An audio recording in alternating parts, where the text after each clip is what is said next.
My dear friend మణి, నీకు నా హృదయపూర్వక మహిళా దినోత్సవ శుభాకాంక్షలు. హ్యాపీ ఉమెన్స్ డే మణి. నీకోసం నేను రాసిన చిన్న ఉత్తరం కాదు, చాలా పెద్ద ఉత్తరమే. నువ్వు కష్టపడకూడదని నేనే చదివేస్తున్నా, విను మరి. ప్రియాతి ప్రియమైన నా స్నేహితురాలు మణికి నీ చిన్ననాటి స్నేహితురాలు జయ వ్రాయినది. కాలగర్భంలో కలిసిపోతున్న మధురమైన జ్ఞాపకాలను ఆణిముత్యాలాంటి అక్షరాలతో పొదిగి వాటిని నీ దోసిట ఆత్మీయంగా ఒలకబోసినప్పుడు అవి పొంగి పొరలి నేలకు జాలువారుతున్న వేళ నీ పమిట కొంగుతో వాటిని భద్రంగా ముడివేసి నీ హృదయానికి హత్తుకుంటావనే ఆశతో నిన్ను 10 వసంతాల వెనక్కి కాదు, మరో 10 కలిపి 20 వసంతాల కాదు మరి ఎక్కడికో సుదీర తీరాలకు తీసుకుపోతున్నా మణి. అప్పుడు నీ రూపం నా రూపం ఒకేలా పొడవైన 2 జడలు ముందుకు వేసుకొని మనిద్దరం జడల్లో అందమైన పత్తి మందారాలు పెట్టుకొని గుండ్రంగా చుట్టిన తెల్లని టావులు ఒక చేతిలో గులాబీ రంగు పొడవులంగా జాకెట్తో ఎన్నో కబుర్లు చెప్పుకుంటూ టైపు నేర్చుకోవడానికి వెళ్ళేవాళ్ళము, గుర్తుందా? అప్పుడు ఎంత దూరం నడిచినా అసలు అలసటే లేదు కదా. నువ్వు నన్ను అడుగుతావేమో, ఈ రోజుల్లో ఏంటి జయ ఈ ఉత్తరం అని. చెప్తా విను మరి. తెలుగు సాహిత్యంలో లేఖ ఒక అందమైన ప్రక్రియ. ఉత్తరం ద్వారా వాస్తవిక సంఘటనలు, అనుభవాలు, జ్ఞాపకాలను, ఆలోచనలను ఆసక్తికరంగా చెప్పవచ్చు. ఉత్తరం రాయడం ఒక అందమైన కళ.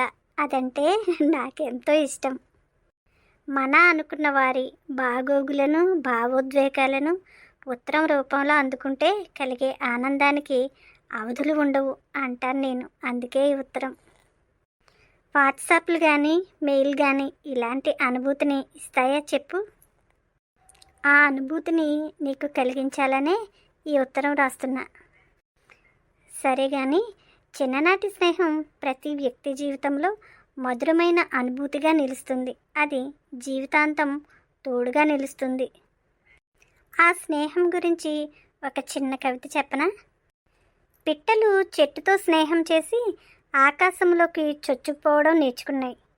గాలి పూలతో స్నేహం చేసి సుగంధాలను విరజిమ్మడం నేర్చుకుంది. స్నేహంలో ఇచ్చిపుచ్చుకోవడాలు ఉచ్ఛ్వాస నిశ్వాసలంతా నిశ్శబ్దంగా జరిగిపోతాయి. స్నేహం అడుగులో అడుగు కలిపి నడిచే నిరంతర అనుభూతి.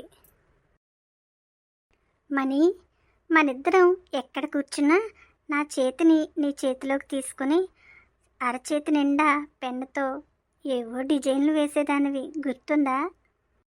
తలచుకుంటే ఆ స్పర్శ మళ్ళీ ఇప్పుడే నా అరచేతిని తాకినట్టు అనిపిస్తుంది. ఇన్ని కబుర్లు చెప్తున్నావు, ఇన్ని రోజులు ఏమైపోయావి?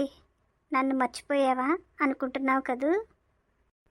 లేదు, కాకి ఎంగిలి స్నేహం కలకాలం ఉంటుందంటారే, అలాంటిదే మన స్నేహం. కాకపోతే ఏవేవో సమస్యలు, చెప్పుకోదగినంత పెద్దవి కాదులే. ఈ మధ్యనే వాటిని కాస్త పక్కకి నెట్టాలి అనిపిస్తుంది.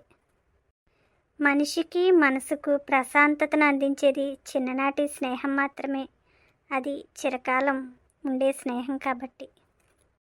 మణి, ఈ క్షణంలో జ్ఞాపకాల జాజులు, మమతల మల్లెలు, చలాకీ ఊహల గులాబీలను, సుగంధాలనే సూది దారాలతో మాలకట్టి మన స్నేహానికి గుర్తుగా ఈ ఉమెన్స్ డేకి నీ మెడలో అలంకరించాలనే చిన్న ప్రయత్నం చేస్తున్నాను. చూద్దాం మరి ఎంతవరకు సాధ్యమవుతుందో. మణి, అసలు ఈ ఉమెన్స్ డే రోజే ఈ ఉత్తరం నీకు ఎందుకు రాయాలి అనుకుంటున్నానో తెలుసా? నువ్వు నా దృష్టిలో ఏ బ్రేవ్ ఉమెన్, అంటే ధైర్యవంతురాలైన మహిళవి. అందుకు సంబంధించి ఎన్నో ఉదాహరణలు చెప్పగలను. అవి నీ జీవితంలో నేను చూసిన కొన్నింటిని మాత్రమే సుమా. మణి, నాకు ఇంకా గుర్తుంది, నువ్వు పొడవులంగా జాకెట్తో ఉన్నప్పుడే అనుకోని పరిస్థితుల మధ్య నీ పెళ్లి జరిగింది. అప్పుడు నీకు చాలా చిన్న వయసు.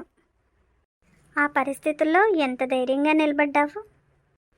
అది సరే అనుకుంటే ఆ ఇల్లు, ఆ కుటుంబ సభ్యులు, అమ్మో మీ అత్తగారు మామగారు తలుచుకుంటేనే భయం వేసేది. ప్రతిరోజు నిన్ను చూడాలనిపించేది. అందుకే తరచుగా వచ్చేదాన్ని. ఎప్పుడు వచ్చినా ఆ పుల్లల పొయ్యి దగ్గరే వంట చేస్తూ ఉండేదానివి. మీ ఇంట్లో నీకెంత గారాబం. అసలు నీకు ఏ పని రాదు. అలాంటిది అన్ని పనులు ఎలా నేర్చుకున్నావే. పెద్ద పెద్ద దీక్షలతో వంటలు. ఈ రోజుకి మర్చిపోలేను. ఒకరోజు నేను వచ్చేసరికి గెంజి నీ చేతి మీద పడి కాలిపోయి బొబ్బ వచ్చేసింది. అసలు కళ్ళల్లో నీళ్లు లేవు, ఏమీ లేవు. అలాగే పనిచేస్తున్నావు. నాకు చాలా ఏడుపు వచ్చేసింది నిన్ను చూస్తే. అసలు నీకంత సహనం ఎక్కడి నుంచి వచ్చింది. అందుకే నా దృష్టిలో నువ్వు a brave women my dear Mani. Mani, ఏ రోజున నువ్వు వాటి నుంచి తప్పించుకోవాలని అస్సలు అనుకునే లేదు. నిస్వార్థంగా ఆ పనిని కర్తవ్యంగా భావించి పూర్తి చేయడమే నీకు తెలుసు. అందుకే నువ్వు ఏ రెస్పాన్సిబుల్ ఉమెన్, అంటే బాధ్యతాయుతమైన స్త్రీవని. ఆ రోజు నువ్వు చూపించిన ధైర్యం, బాధ్యత నిన్ను జీవితంలో ఉన్నతంగా ఎంతో ఎత్తుకు ఎదిగేలా చేశాయి అనడంలో సందేహం లేదు. ఏ brave women never fears difficulties. అందుకే నువ్వు నా దృష్టిలో ఐడియల్ ఉమెన్వి, అంటే ఆదర్శప్రాయమైన మహిళ అని. ఆదర్శ మహిళకు ఉండవలసిన ధైర్యం, కర్తవ్యం, దయ, సహనం, నిజాయితీ అన్నీ నీ సొంతం చేసుకున్నావే. ఇంకేం కావాలి. అందుకే ఈ ఉమెన్స్ డే నీకు స్పెషల్, నాకు స్పెషల్. ఎందుకంటావా, ఇది రాస్తున్నందుకు నాకు, ఇది చేరుతున్నందుకు నీకు. Happy women's day my dear Mani and dearest Mani. మరిక ఉంటాను. నీ ప్రియాతి ప్రియమైన జయ.